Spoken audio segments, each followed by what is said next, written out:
Well, welcome everyone. We are really thrilled to have you with us today.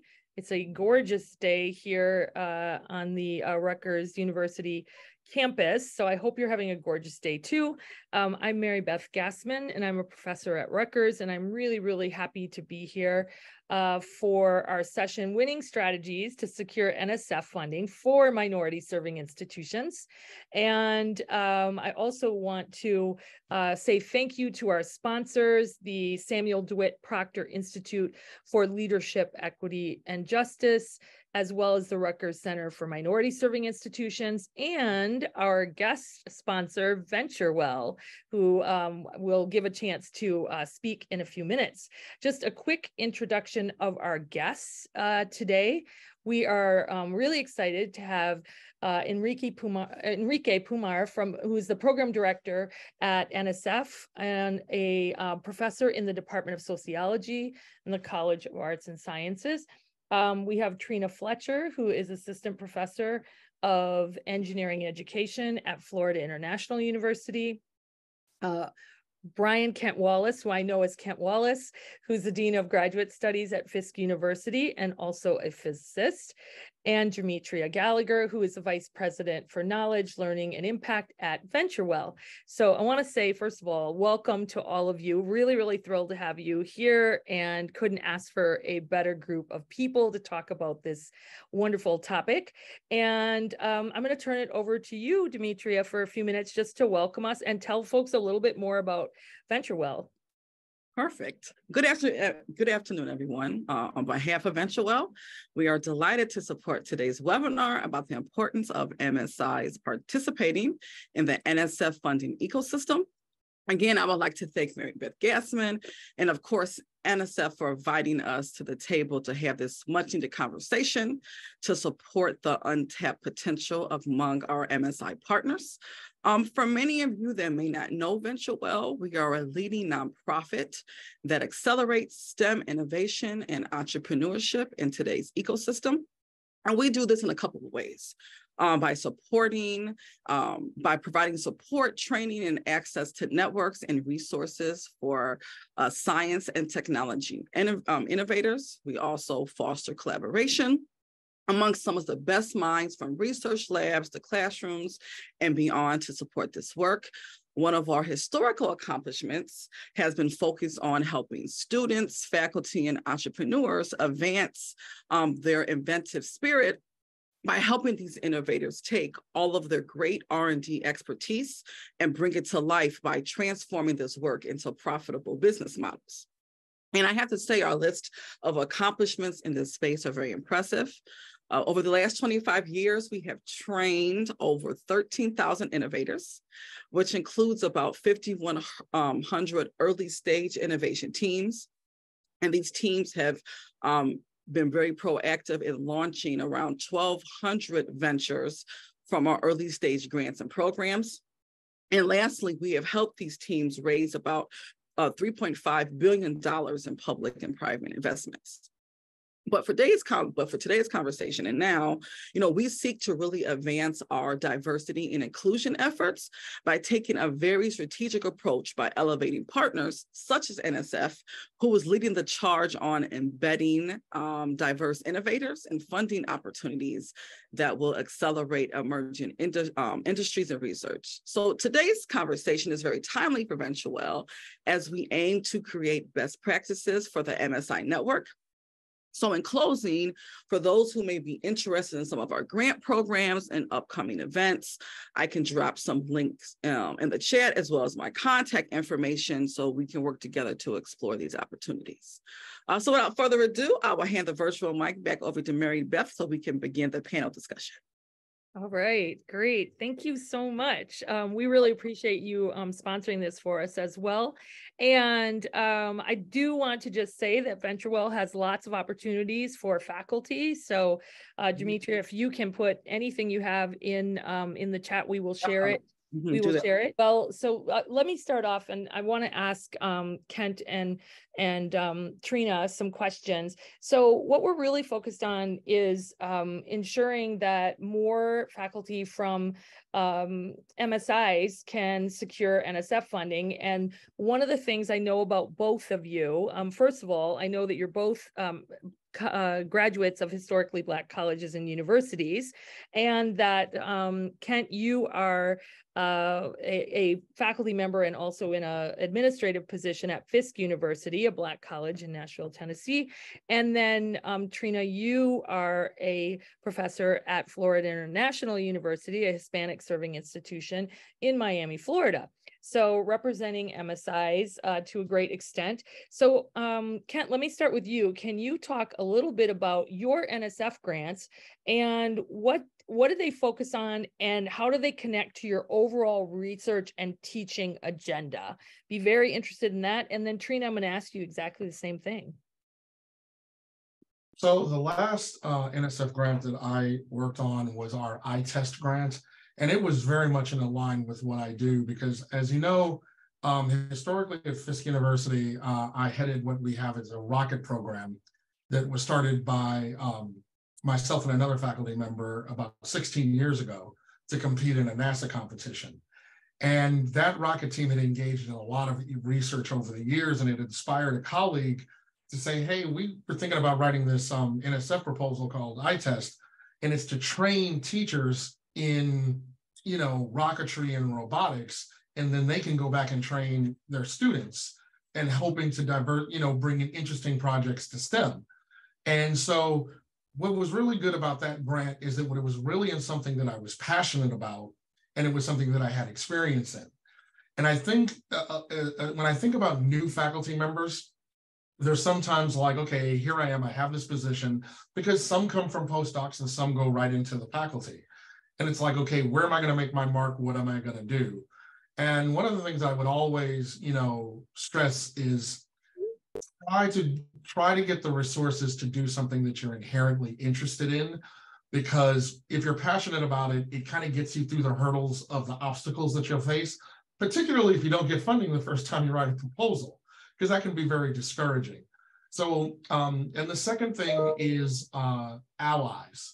I really think that the thing about being in an academy is that it's expected that we know things. We're professors, and sometimes it's intimidating to ask for help because we're just expected to know.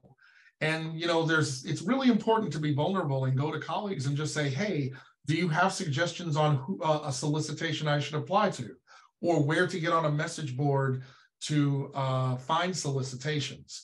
And so I would definitely say in my experience, especially in our iTest experience, reaching out to people and collaborating can be a very positive trait in having a successful proposal, but not only the successful proposal, because once you get awarded, that's half the battle. Now you have to actually execute it. And so if it's your first grant, do not hesitate to talk to your fellow faculty that may have had one, and they don't necessarily have to be at your university. So you can reach beyond the walls. Thank you so much. I appreciate that. And Trina, what about you? And you make sure to unmute yourself there.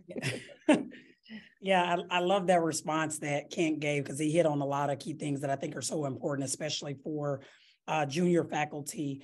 And so I'll actually talk about two grants. One is the most recent grant that I received, which was an NSF Career Award, which we know is very, very competitive.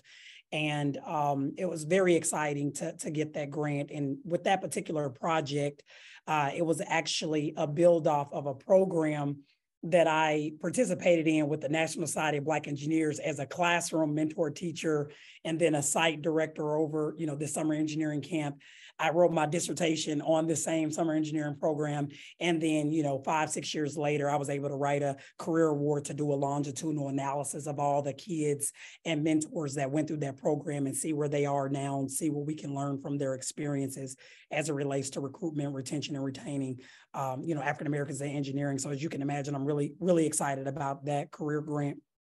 But another project that I want to talk about, there's two particular grants that I've gotten focused on HBCUs. As Mary Beth mentioned, I'm an HBCU alumni, and I have to give a shout out to the NSF. If anybody at the NSF is listening in on this, I was a part of the very first cohort for the HBCU Up funded program in my alma mater. And I wasn't even a STEM major at the time. It was what I saw going on as a part of that project that made me consider changing my major. And that mentorship and training I got in undergrad led me to actually eventually go obtain a PhD in engineering education in Purdue. And I bring that up because there were a lot of things that I learned along my journey that made me become more and more passionate about what was going on at HBCUs with engineering and computing education. So once I got my PhD, I really wanted to look at what was going on at HBCUs. And again, fast forward, my very first NSF grant that I wrote was an asset-based grant focused on the successes of engineering and computing at HBCUs. And so I'm finishing out that project. But more recently, I got an NSF Rapid grant. And because of some of the same things that Ken talked about of connecting with people, asking questions, being vulnerable, I actually reached out to, at the time, Provost Licia Crumpton Young at Morgan State, who's an engineer's full professor.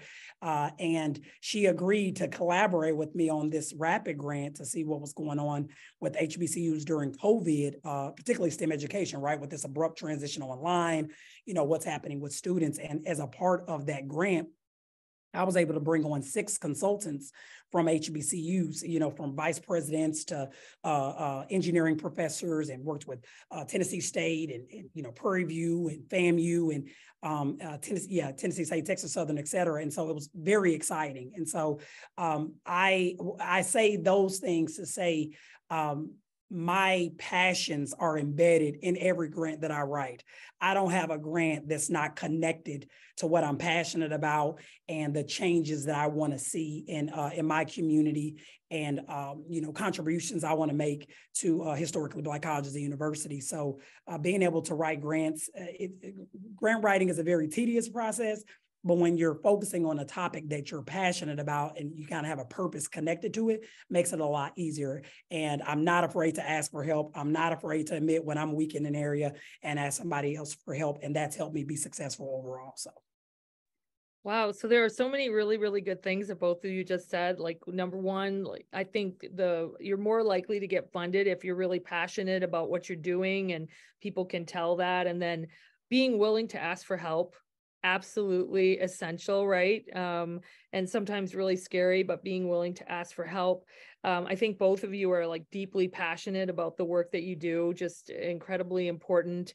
And I like the idea of being open to the fact that you don't know everything, right? And that's why I'm reaching out to people. Also reaching out to successful people, really, really important. They don't always answer, but sometimes they do. And all right. So Trina, I'm going to start with you and just ask, can you talk a bit about your strategy for applying for NSF funding and what are some of your secrets to success? And Kent, I'm going to ask you the same thing in a minute.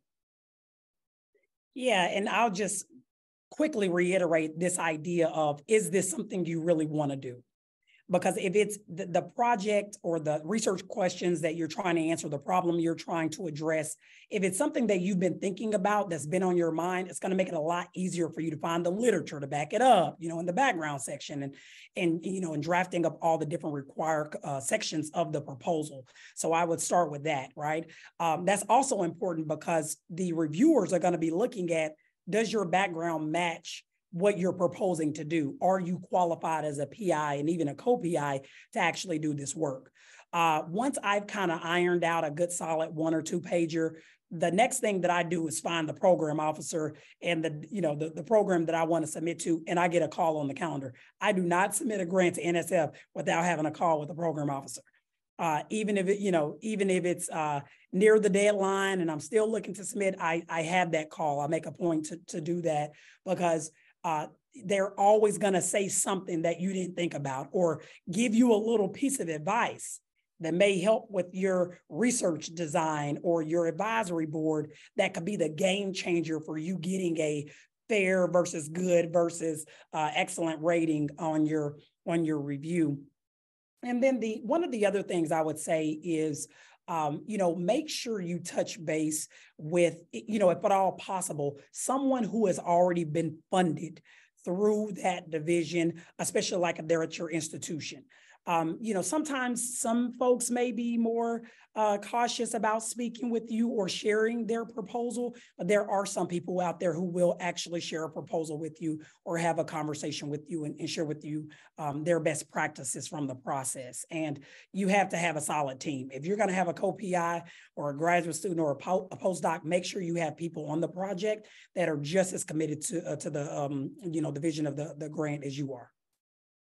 Thank you. All right, Kent, what kinds of tricks of the trade do you know and how do you approach it?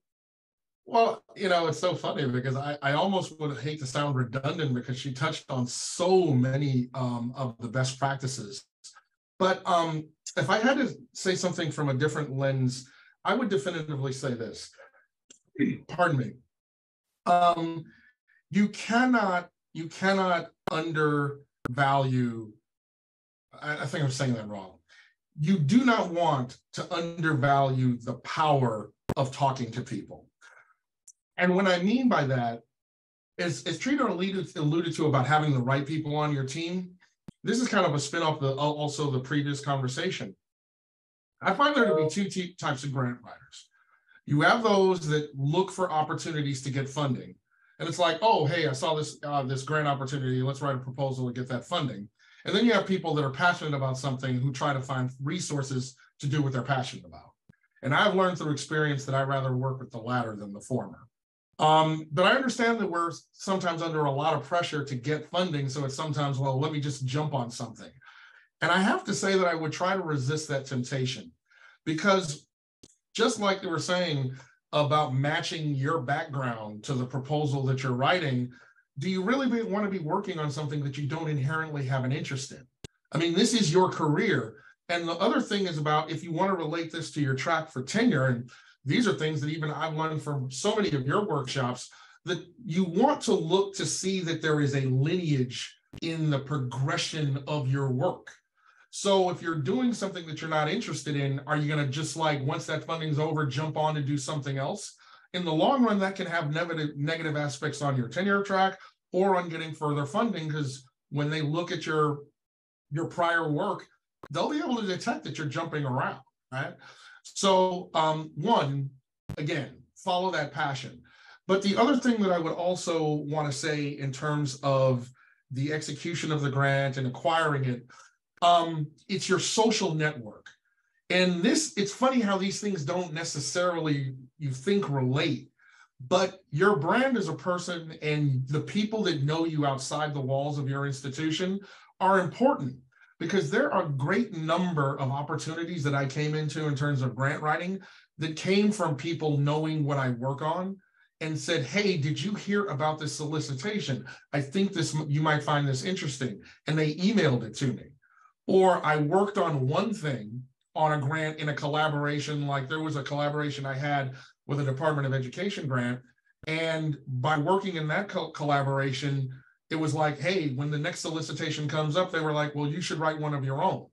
So you want to also be cognizant of developing relationships and, promoting yourself in terms of, even if it's publishing in if it's publishing in papers, if it's your social media presence, just so that people in the community of what you do know who you are and you have relationships, because a great number of opportunities that I have been had because people knew what I did, found out about something, and let me know about it, and I never would have known if they hadn't brought it to my attention. All right, thank you. So another question I have for both of you is, so once you get funding, talk about how you've been able to build a good relationship with NSF, and perhaps what are some strategies you'd recommend? And Enrique, I may come back to you after we hear from Trina and Kent, because I know you're back on. So Trina, tell us, how do you build that relationship? Because from my perspective, the way that you get funding is, you have to have good relationships. You need to do a good job and really work on that relationship. So talk a little bit about that. Yeah, so I'm very fortunate to know some of the people that are at NSF. So we went through the same doctoral program, or we have mutual connections. We connected at conferences. So of course that helps, right? Just to have initial conversations and learn more about the programs. But even if you know somebody, it's important to show an interest and engage with them and ask what's going on at NSF, what are the priorities and things like that. I would say that one thing that I've learned is that it's very important once your grants are funded is to have strong annual reports. So once you submit your annual report saying this is what all we achieved for the year, you do not want your program officer to have to come back and say, well, I need more context in this section. Tell me more about what you did here, or I expected to see a little bit more here, based on what you propose. And things will happen, right? And so if you didn't achieve a goal, be clear as to why you didn't achieve it and what you'll do the next year to make up for it. And so I always try to make sure my annual reports are very strong. And with my RAPID grant, since it was a one-year project, I had a very strong closeout report and actually got an email from my program officer said that this went so well. If you have any other ideas and want to collaborate with your, consultants that are on the project, please come back to me, let me know, because this is exactly what we're looking for, right? So just really stressing the importance of that report. The other thing that I would recommend is always try to sit on NSF panels whenever you have time, because they are pretty time consuming, but that's a great opportunity to show that you really do care about giving back within the community. But that's also a great opportunity to learn and see what other projects and research are being done out in the community. So I think that's an important part of the process, even once you get funded, because some people do it prior to getting funded, but even once you get funded, it's important to continue to review NSF proposals. Thank you. Kent, what about you? How do Well, you I would definitely say the same thing. And the other thing that it might sound like crazy about how this can affect you executing a grant well, look at the grants that you didn't get and look at those comments. You can really learn a lot about writing a better proposal by looking at what the reviewers had said. But even in those reviewers' comments, they can sometimes they share some experience that they've had, and you can keep that in mind when you're actually doing your grant. And so always take the opportunity to really not think of your external evaluator is that you have this to get information so it can be in your report, but truly use your report to better your practice and better the performance of your grant. I think of them a lot like teacher evaluations. You get your teacher evaluations and you put them in your folder, but they were actually really designed for you to improve your practice as a teacher, as a professor. But really it kind of morphed into just something that you put in your file, for tenure. And you got to really get to the reason, why do you have these evaluations? To inform you how you're doing. And so you want to use that information to help make mid-course corrections so that you can strengthen what you're doing and make those reports. And I agree 100% about serving on panels, because there's another thing that you get from serving on panels. You learn what they're looking for. Not only do you learn what you're looking for, you learn the language that successful proposals are written in. So you start to see, what do fellow reviewers not like when they read them? What are the things that really catch their attention? And so that's experience that you bring to your proposal that you submit, but it's also what you bring to your execution, so that when you have those reports, the things in advance of what people are going to look at to make sure that you are meeting the goals that you had stated in your actual proposals. So you cannot undervalue the relationships that you have and the experiences you have with other people outside the walls to help inform your practice. Oh, thank you. I love that. Enrique, hopefully we can get you through, and just wondering if you can talk for a minute about, once you get funding, how people can build a better relationship with NSF, or if there are strategies that you would recommend. Mary Beth, sorry, Okay. I was actually going to mention one other thing because Kent made a great point. Mhm. When I did my first report for 1 year review for my grant, I actually reached out to a colleague who had already been funded and said, will you send me an example of what an annual report should look like? Because I wanted to make sure I did it right. So again, not being afraid to ask for help, even in that part of the process. Absolutely. And hopefully people were generous. I'm always trying to encourage people to be generous in the academy because we can learn from each other. So, Enrique, any thoughts? Well, I can only validate everything that has been said so far. It's very important to keep a very close and honest and sincere relation with the program officers. We are here to help, and we're here to guide everyone that would like to apply for a grant at NSF. The only thing that has not been said, which I think is very important, is to read the solicitation very carefully. Every program has a solicitation that is almost like the faculty handbook. It basically lays out all of the scope of the program, the regulations, the expectations, and the solicitations are posted in every program website.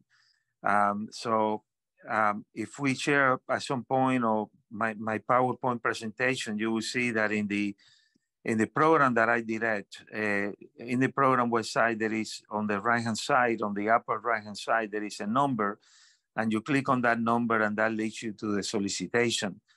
The solicitation is very, very important to not only read it carefully, but to study the solicitation because it has a lot of information, including how the proposals are being evaluated or would be evaluated at NSF. And once you know how you're being evaluated, then you can actually respond to that and have a more robust proposal. So a lot of information that we share, very important to stay in touch with the program officer for sure. Thank you. And Enrique, I'm gonna ask one more question of the panel, and then we're gonna have you share your slides because I'm sure people are really interested in that. So my question for Trina and Kent, you're both scholars, one at a Hispanic serving institution, one at a historically Black college. I'm just wondering if you think there are any unique challenges that scholars from MSIs might be facing as they're applying for NSF funding. And if there are, what are some strategies that could be used to overcome those challenges? And of course, I can think of one off the top of my head is that often MSIs might not have as large of sponsored programs offices with lots and lots and lots of people to help, right? So, but you might be able to think of other challenges, and we want to make sure that folks can overcome them. So, Kent, let me start with you. Sure. Right off the bat with the sponsored program, because I actually submitted a proposal last night. It goes back to those relationships. Excuse me. If you don't have that big office, really have a good relationship with the office that you have, because even though they may not have a great number of people and resources, they can be helpful no matter how small. And so don't think of them as just this office that you have to go through to get something submitted. They know things, because the application process is very detailed and you don't want to leave anything out. So have a good relationship with that office. So I'm glad you brought that up. I would also say in terms of challenges, notorious at MSIs, teaching load, because you have you may have a 4-4 teaching load, and depending on how big your classes are, but you still need to do the research and get your papers so that you can write the proposal. Then you have to take time to write the proposal. And oh, great, you have a life. You might have a family. I have a dog, but my dog's got to get walked and he's not going to walk himself. So time management is actually something that you really want to think about, because writing a good proposal takes time. You want to start as early as possible. You don't want to be last minute, because you'll just rush and things will get overlooked. And I would also say that sometimes your challenges are, do I know that this looks right? And you really want to have somebody or a group of people that you can go to, say, would you mind looking at my proposal, and give you that brutal honesty that just challenges your innermost sensitivity, and just be like, oh, okay, yeah, let me know, because all it's going to do is make you a better proposal writer. So your loads can sometimes be a very big challenge. Even your physical resources. Do you have laboratory space or physical space at the university that's going to really be conducive to you carrying it out? And so sometimes you may have to be creative. But again, I'm fortunate, since my work does align with academic and retention, I can use classroom space to do things as a laboratory. But I would definitely say those teaching loads and time element are big challenges. But again, your relationships can help that, because the more people that are helping you and are on your side, like your department chair, they might be able to help with your scheduling so that it can be more conducive. I hope I'm not, there are just so many different things, but those are kind of the things that come to my mind immediately. Absolutely. Yeah. Teaching loads are a big one. So thank you. Thank you. Trina, what about you from your perspective? Yeah, one thing that I want to mention off the bat, so I don't forget, is Quality Education Network, or Quality Education for Minorities Network, QEM. I want to give a shout out to QEM, because they're one of the organizations that I know has been working really hard to try to support MSI faculty with this actual topic of, supporting them with resources, bringing on individuals to walk them through the process. Most recently, I actually served as a consultant for them and was able to help 3 HBCU faculty work on their proposals for different grant opportunities at NSF. And I know that, from some of the comments that were shared, that without that support and those workshops, I mean, they had an all-day workshop where NSF program officers and individuals came in and talked about everything from reading the solicitation to the required components of it, tips and tricks, but also even the budget. They even walked through the requirements of the budgets, checking the numbers. And so those faculty members were able to take advantage of that professional development opportunity. So I guess in that sense, I would say take advantage of those opportunities that organizations like QEM provide. The other thing I would say, and this is in line with faculty who may not have access to the resources, so the lab spaces, like if you're in civil and environmental engineering and you're trying to do bridge testing, that is a great opportunity to connect with someone at a university that may have access to those labs and ask if they want to collaborate on the grant. And so then it can be a collaborative grant. And that also helps with the grant writing process. So now you have someone that you can work with in that realm, because also a lot of MSIs don't have these robust graduate school programs. So you may not have access to graduate students, and maybe your colleague at the other institution that you collaborate will. So I think little things like that definitely help.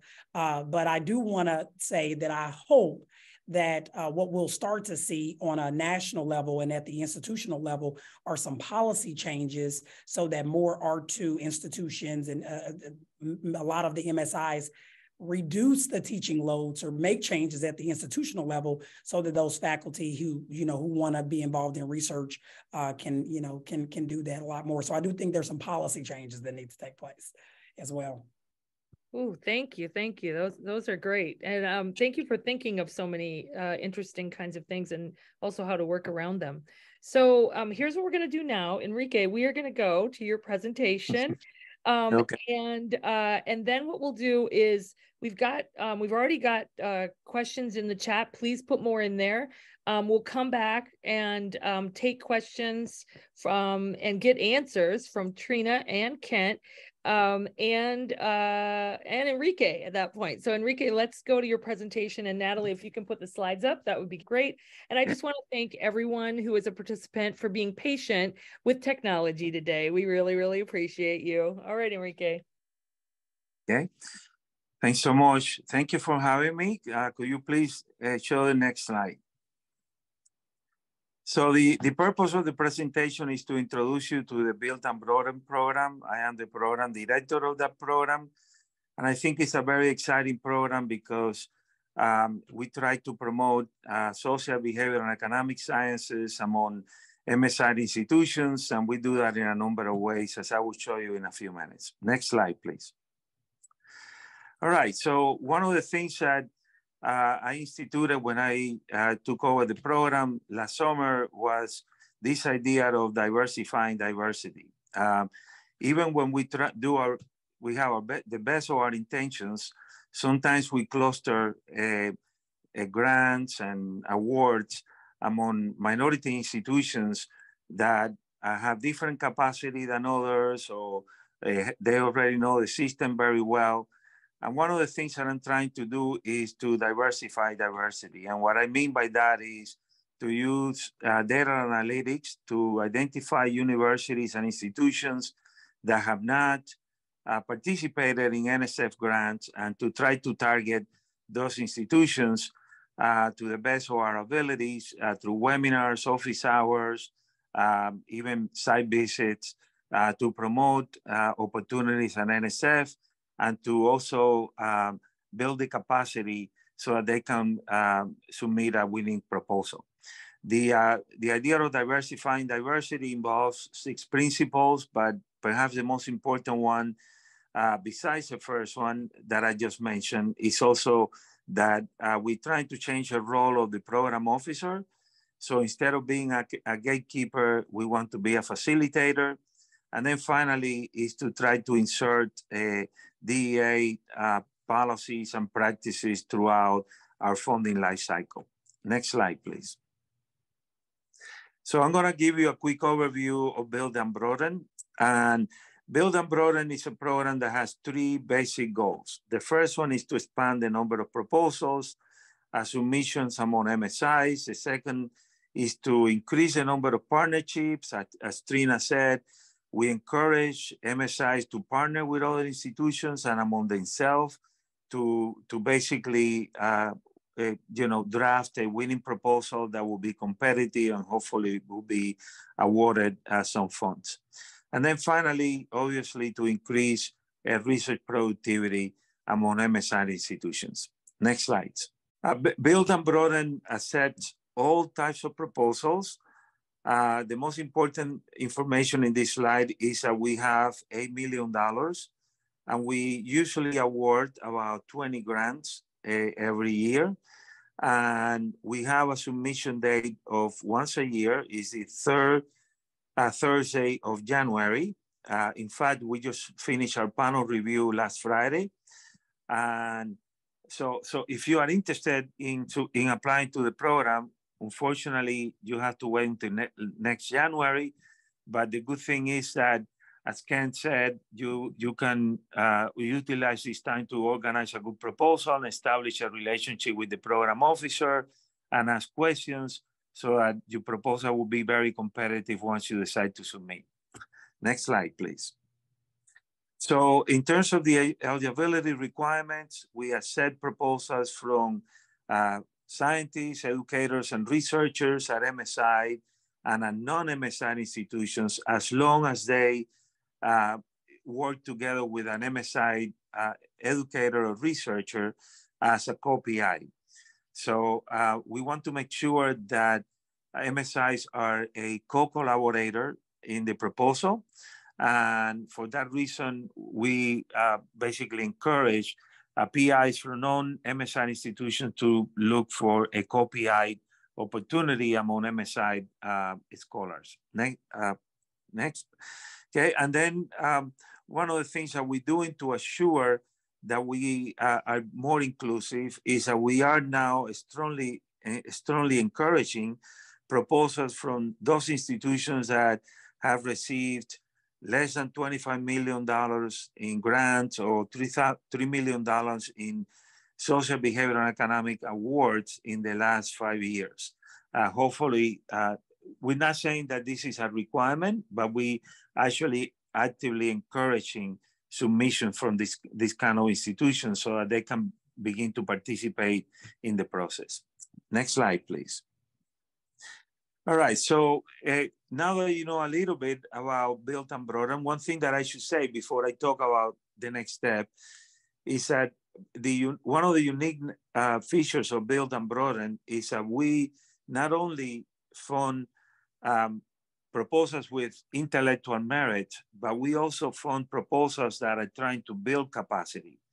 So if your institution does not have enough capacity to submit proposals and you want to build that capacity, we are one of the few programs in NSF that you can apply to so that we can give you grants and you can build the capacity at your home institution, okay? So now I'm gonna talk a little bit about the funding cycle, and I'm gonna try to make it as easy as I possibly can. The first thing that you should do if you decide to apply to NSF is to come up with a research project that aligns itself with what the goals of the Build and Broaden program, or for that matter, any other program that you decide to apply. Once you have your project, you should look for sources of funding. As I said before, you should go into the program website, look at the solicitation, and then at that point, once you are familiar with the solicitation and with the program, you should contact the program officer, discuss any questions you have, make sure that you participate in any webinars or outreach activities, and then you should decide to gather the documentation and draft the proposal, and make sure that you are attentive to the submission date. And you need to then submit the proposal and we will review it. And I will tell you in a few minutes how we plan to review proposals. Next slide, please. All right, so if you want to talk to the program officer, next slide. The first thing, as I said before, is to look at the program website. This is a picture of the program website for Build and Broaden. And the number that you see on the upper right-hand side, 22/638, is our solicitation. If you click on that number, a PDF copy of the solicitation will come up. Our solicitation is only 7 pages. My suggestion is that you print the solicitation and you read it, highlight it, and you study the solicitation very carefully, so that way when you talk to the program officer, you'll be more informed. Next slide, please. And in every program, you have the contact information from the program officer. If you want to get in touch with me, that is my contact information, and that's, again, another picture of my program website. So in the program website, you have a lot of information. You basically have a high-level summary of what the program is about. You have information about outreach. You have the contact information. You have the submission date. You also have a copy of the solicitation. For all of those reasons, it's very, very important that you familiarize yourself with the program website. Next slide, please. So if you decide to talk to a program officer, we encourage all of you to send us a one-page summary of your research. And no footnotes, no bibliography, just a one-page summary of what you're trying to do. And in that page, you should include 3 items. First, an overview of your program. Second, what are the intellectual merits? What kind of potential contributions you're planning to make? And third, what is the broader impact of your program? That is to say, who is going to benefit from the research that you are conducting? The reason why we ask for this information is because we use this information as a criteria to evaluate your proposal. So we want you to get used to be able to argue in favor of the intellectual merit and the broader impact of your work.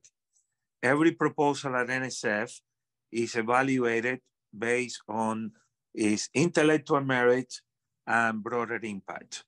And as I said in the last sentence there, the bottom line for us is the question, what is the return on investment?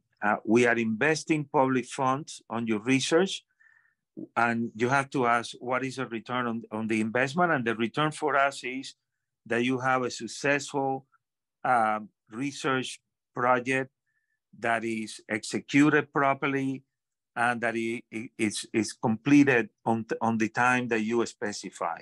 So for us, the return on our investment is a completed project on the amount of time that you specified in your submission, in your proposal. Next slide, please. And I believe this is the last slide. One of the things that as I said before, and I know it has been said before in the panel, is that we welcome your participation throughout the life cycle of our funding life cycle. If you go to Build and Broaden website, right below my contact information is a picture of what you see here. And this is a URL that takes you to a form that consists of 5 pages. You can complete 5 questions. You can complete the 5 questions and you will immediately be put in a database, and I will contact you to see if you would like to participate in the review process. I am very happy to say that since I took over the program in August, we have recruited 84 new reviewers from MSIs that had never reviewed before for NSF. So we are actually broadening the participation. We're being more inclusive by incorporating individuals from minority serving institutions all throughout the life cycle, the funding life cycle of our program. I believe that's the last slide. So the next is just to say thank you, and hopefully I'll be able to answer any questions you have. Thanks.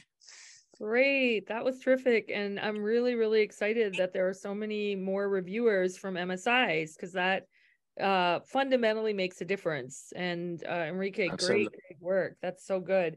All right, so I'm going to ask one question of you, Enrique, and then we have a whole bunch of questions that have come in. And so panel, get ready for some questions. So Enrique, I wanted to ask you, because there have been a couple people texting me or sending me private messages saying, just kind of, how does someone set up an initial discussion with a program officer? Because that can seem, I know that like Trina and Kent sort of talked about that, but it can really seem kind of daunting, especially for someone who's never applied to NSF. So how do you do that? And I think people are a little nervous that someone will be like, no, I don't have time for you, so what do you say? Yeah, what I would like to say is that the part of our job that we must look forward to is the idea of talking to potential PIs, principal investigators. We have to do a lot of administrative work to manage the funding life cycle and to make sure that we run things smoothly and according to our schedule. And sometimes the administrative work is a bit overwhelming.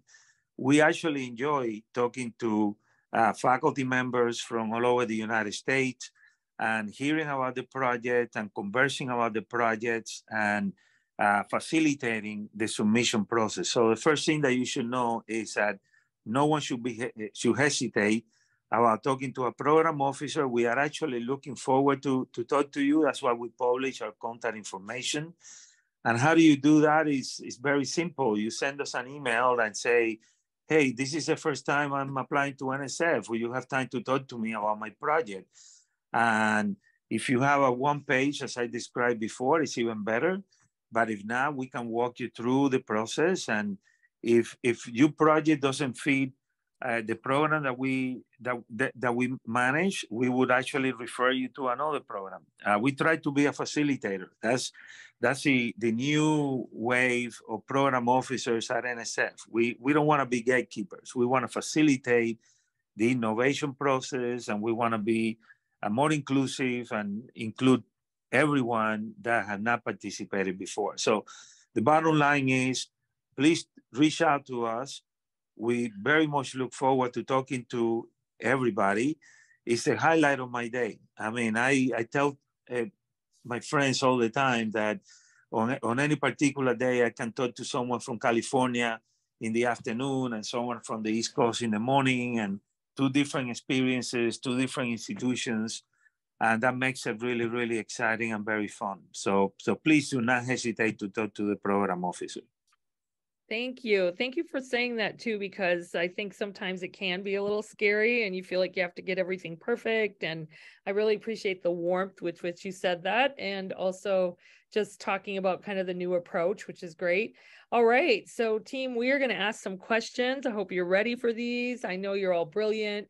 Let's see. The first one is, how do you promote yourself to obtain, like, how do you promote yourself in order to get collaborative opportunities with other scholars, or maybe if you're trying to collaborate with an institution? And Trina and Kent in particular, I'd love to hear about that. And then Enrique, if you have any thoughts as well. Well, I would assert one, your professional societies. Like I'm a member of the National Society of Black Physicists, and this year I actually sit on the board. So you have your professional societies that you can have dialogue for opportunities. They're the established networks such as your LinkedIn and the people that you have LinkedIn, because they can see what you post in terms of things that you do. And so that's a way of communicating like interests. Believe it or not, I know Facebook and Instagram seem kind of more like a social thing, but there are actually 3 different levels of how you use those. There's those that use it for their professional accounts. There are those that use it as a hybrid where it's both, and then they're strictly personal. So you could also post a lot of your work in the social media because the people who become your friends and so forth are in your network and see what you post. In fact, I know for a fact that Mary Beth has been so in tune with the work that I do at Fisk University because of what she follows on Facebook. Absolutely. Trina, what do you think? Yeah, one thing that I would add in this is to kind of also address the question around getting in contact with program officers. So, one piece of advice I would give to anyone that is at an HBCU, and I'm actually going to drop the link in the chat. This is a list of all of the program officers that work with the HBCU program office. And let's say you're in, I'm using engineering. Let's say you're in mechanical engineering and you can't get a hold of a program officer in that division, but you're at an HBCU. Don't be afraid to go through one of the program officers in that division to get you connected with someone else if you've had some challenges. So take advantage of that. One of the other things that I would say, and I greatly support the professional societies and going to conferences. So let me co-sign up on what Ken said. Go to conferences. That way you can meet people in person. If someone has done research in an area that you're interested in and they're presenting at the conference, that's a great opportunity for you to go to their presentation and meet them in person. And another avenue, which is kind of similar to that, is that go look and see what has been funded at NSF, and don't be afraid to reach out to those individuals and build a relationship with them, right? So it doesn't have to be, oh, I'm emailing them because I want to collaborate. It could just be like, hey, I see you got funded this project. I'm also interested in that. Can you tell me more about the work? So those are different types of ways that you can build relationships with people within your community. Thank you. Enrique, any thoughts on that in terms of collaborations, like collaborations that maybe NSF looks for, or I assume NSF likes collaboration. That's what I've always thought, but any thoughts about that? Yeah, so I want to mention an incident that happened Friday, which I think is pretty exciting. We were, as I said before, we had our annual panel review. We had them all last week, and Friday, at the end of the panel, a PI from an HBCU and one from a HSI stayed on the phone, on the Zoom call, talking to each other. And, I was listening in because I was trying to, close out the panel and so forth. And they were like, well, maybe we need to collaborate. So sometimes by participating in NSF programs, you meet other individuals with whom you find some sort of affinity, and you can also begin a collaboration in that way. But, professional societies and so forth are very, very important. The one thing that I think I would like to caution is that program officers cannot discuss prior funding. We do have some search engines that you could look at grants and so forth, but we cannot, we cannot basically provide information about people that have been funded in the past. So I'm just saying that, so, just to level the expectation, in case if you ask a program officer with whom I collaborate, the answer is, it's going to be, I mean, you have to look for one yourself, because we just simply not allowed to disclose that information. But know. Again, to participating in different activities that we have, people get to know each other, and they find basically share values and share interests. Thank you. Thank you so much. Okay, here's a question. I think this is really interesting. I teach an A&P anatomy and physiology, of course at a community college, and the grade outcomes are horrible. I am interested in getting funding for a pre-semester workshop to better prepare students, then publish a paper about the results. Is that something that could receive NSF funding? Like, is there an interest in pedagogy? And I guess that would go to you, Enrique. And then I'm also curious as to if Trina and Kent have done anything related, similar to that. But Enrique, what do you think about that? The answer is absolutely yes. We actually have a division that deals with human capital, with education, and if you go into the website of that division, you see that it has at least 12 or 14 programs that any one of those could qualify that potential solicitation that was discussed. My program also funds community colleges. We have funded community colleges in the past. So, of course, the answer is, without any question, NSF will be interested in funding such a proposal.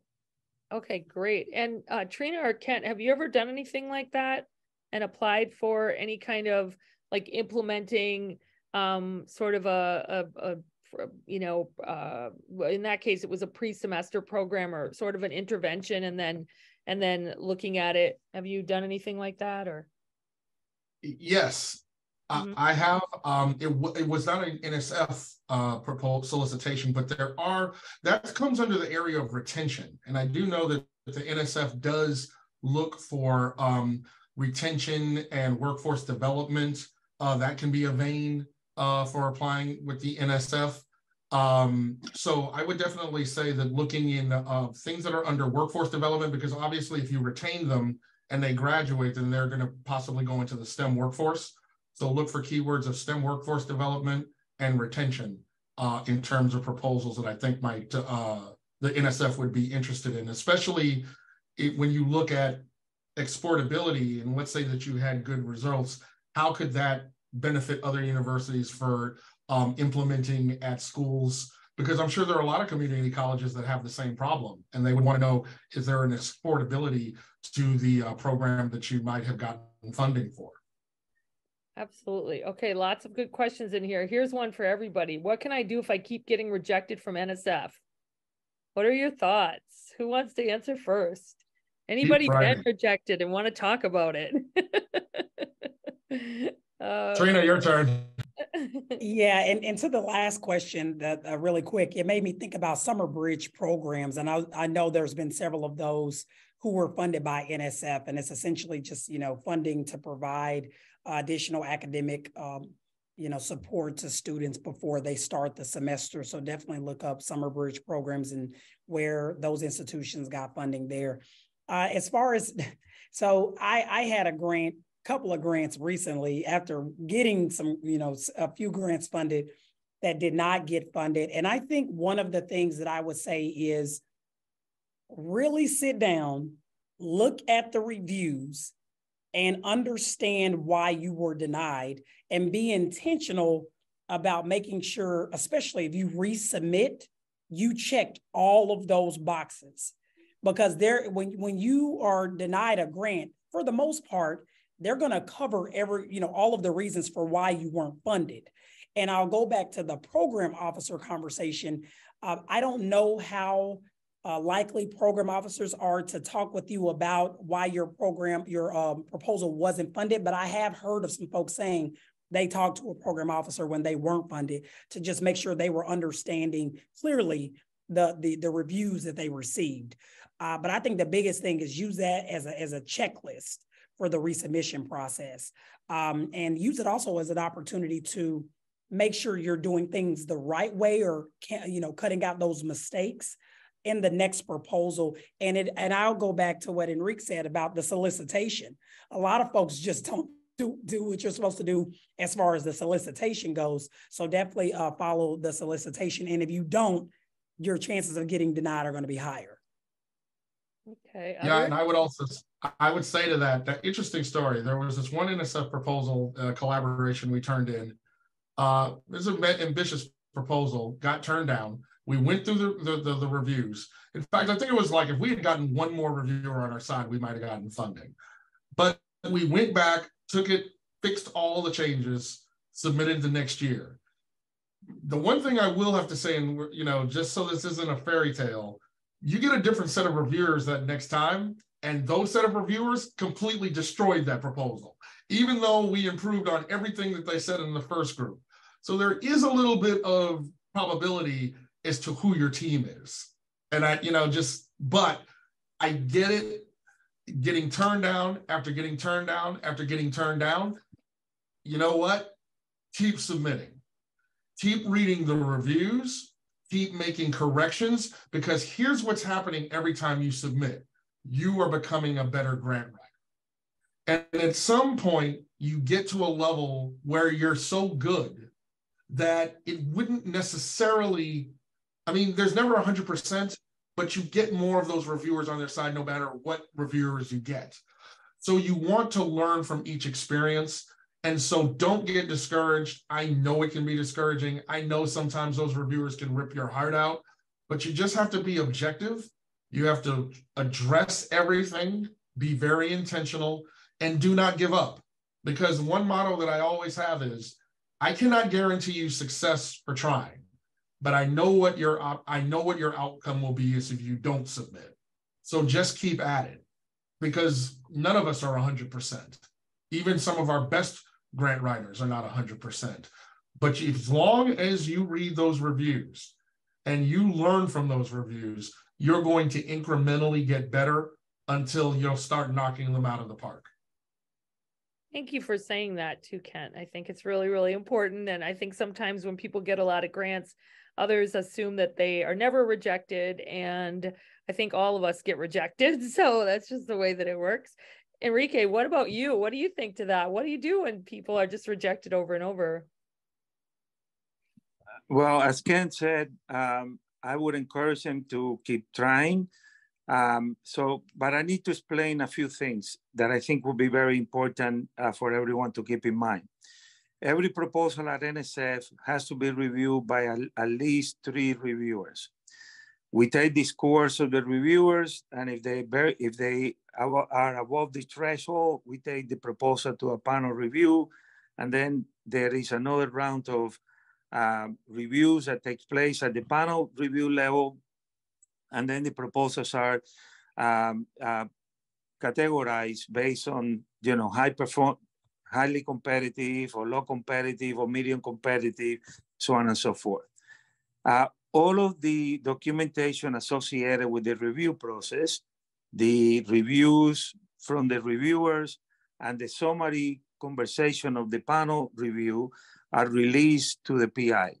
So the PI will have a chance to get as much feedback as is possible. The reviews are anonymous. So if you want to discuss the reviews, quite frankly, you have no other choice but to talk to the program officer, because we cannot release the name of the reviewers. So you will have to talk to us, and we will walk you through why a particular reviewer mentioned one strength or one weakness, that kind of thing. Now, the other thing that is very important to keep in mind, and I think this is something that should be noted by everyone on the call, is that the policy at NSF is that all the proposals can be resubmitted as long, and this is very important, please keep this in mind, as long as the comments of the reviewers are addressed and the proposal is therefore different from the proposal that was originally submitted. If someone takes a proposal from the year before and just simply submitted it again, that proposal will be disqualified. Okay? That's because it doesn't meet our criteria, which is very well documented. Again, our documentation says that any resubmission must be substantially different by including and addressing the comments of the reviewer. That changes the proposal a little bit. So therefore, the resubmission must be substantially different from the original proposal that was submitted the year before. Okay, so and I know I'm repeating myself, but this is important. If the program officers consider that this proposal is not substantially different, the proposal will be disqualified. Right now, just to give you an example, this is something that is very common.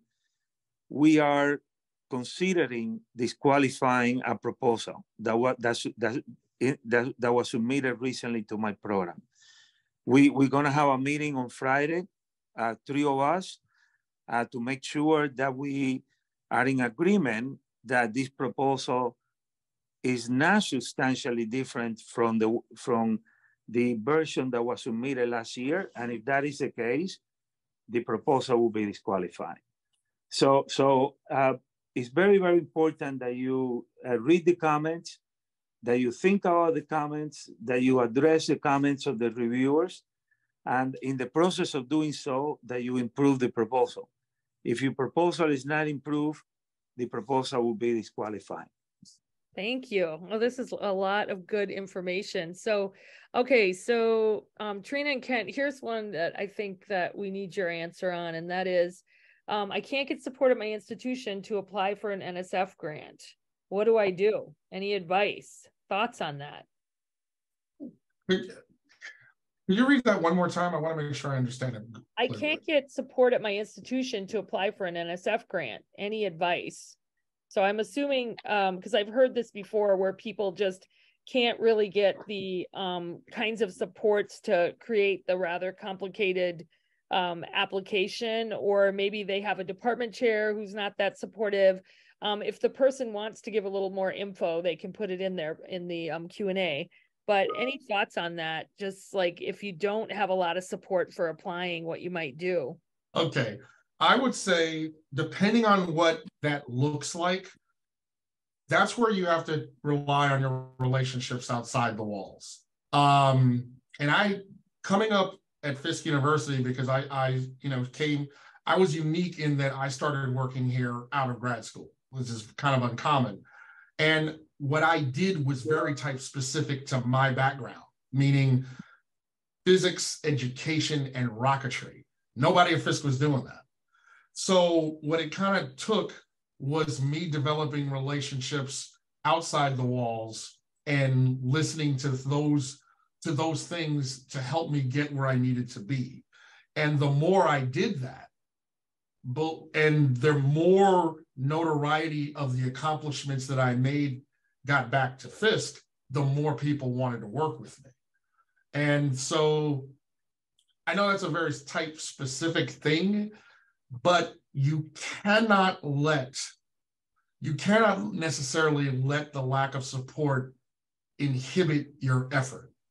You just have to go that extra mile, because no one situation is ideal, and some people will have more challenges than others. But if that's the institution where you want to make your name, then you just have to kind of overcome that. Because what are the possible payoffs? Your grant could be the start of more support being brought to the university to support you.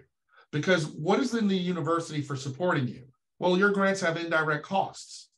And if you're not familiar, indirect costs are what the university charges to the grant to have the grant. So So the university is making money off of your grant. And the moment that you're starting, the university is gaining resources off of your grant, they have more of a motivation to support you. So what comes first, the chicken or the egg argument? Well, sometimes it might be that you need to get funding. And to be perfectly honest, full transparency, I think the more support I got was after I started having successes with the work that I did. So I know it can be discouraging, but then develop your network outside your walls to help you. Develop that relationship with the program officer to help you. Possibly make your first grant a collaboration with another school. And one thing we hadn't mentioned, there's always being a subaward where another institution has the main grant and you're a subaward which gets an allocation from that university to yours. And so the burden of getting the grant submitted is not solely on you. You're contributing to the larger effort, which may be a more experienced, more resource program. And now you have funding coming in from the subaward. And that will help to build your credibility. And like I said, indirect costs and so forth, which could lead to further successes down the road. Thank you. That is really helpful. Trina, what do you think? Yeah, no, I think that was a spot on answer. Like the only thing that I would add, because I think this may be important for some people to hear, is that including myself, I know individuals at even R1 institutions that when they were preparing to write a grant, depending on how you look at support, you wrote the grant by yourself. My very first grant that I wrote, I had the support of my colleague she eventually became a co-PI, but that was the only person I really had to go to say, hey, like, does this look good? Am I including everything? I had no graduate student, no postdoc, no money to go get a grant writer or ask somebody for help. It was me, myself, this colleague, and then getting on a call with the program officer. So I think both of us were probably thinking the same thing of what do they mean by like not having support. But there are a lot of people, even at large institutions, that when they get ready to say, okay, I'm going to write a grant, it's just them, but typically, if you need support and you don't feel like you have it in your department, maybe look at other departments on your campus, see if anybody else has gotten a grant and see if they'd be willing to assist you, or look outside of the institution. Okay, here's a question. This is kind of related, but my institution is not a research institution, but would we be able to receive funds from Build and Broaden with a strong program and be able to fill, and let's see, basically, would they be able to receive funds? They're not a research institution. Enrique, that's for you. All right. So before I answer that question, I would like to comment very briefly on the previous question, Sure. Mary Beth. And that Sure. is, I serve as a department chair for 14 years. And I would like to say that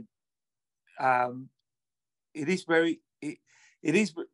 at the NSF, we assume that any discussion between the PI and the department chair has been resolved. We don't get involved in that at all. But I would encourage the PI to resolve those conversations with the department chair. Maybe there is a reason why the department chair is asking or discouraging the faculty member not to apply to NSF. And I think that conversation should be have rather than just trying to circumvent the department chair or things like that, especially depending on when the faculty member is in the tenure process. I think that that's a consideration that I would very strongly like to encourage faculty members to have. But there is also another source of lack of support, and that is the fact that universities don't have the capacity to support the writing of a large grant like the ones that we expect at NSF. And our reply to that is what has been said before: try to look for collaborations. If it's okay with the department chair, if it's okay with your dean, but there are no resources, then look for collaborations. Last year, we funded a minority serving institution that did not have an office of sponsored research. And we learned from the PI later that the only reason the university established one was because they received our grant. So we like to think that because of our grant, that university now is better off because it has an office of sponsored research to help everybody else. So I think that's something to keep in mind. Having that conversation is absolutely very important. With regard to the question about Build and Broaden, look, we support everybody. We actually, we're trying to move away from the R1s. Primarily, if my memory doesn't fail me, there is no HBCUs that is an R1. So we are in the business of supporting minority serving institutions, and therefore we want to move away from the R1 because the R1s already have a tremendous comparative advantage over other institutions. Just to give you an example, when I began doing outreach in September, I purposely did not outreach among the R1 institutions and actually focus on non-R1 institutions to basically promote our program. And we have received a considerable amount of submissions this year because of the outreach. So we fund everybody.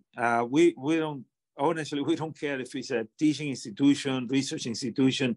We fund everybody that has a proposal that meets our goals, our expectation, and a proposal that is competitive.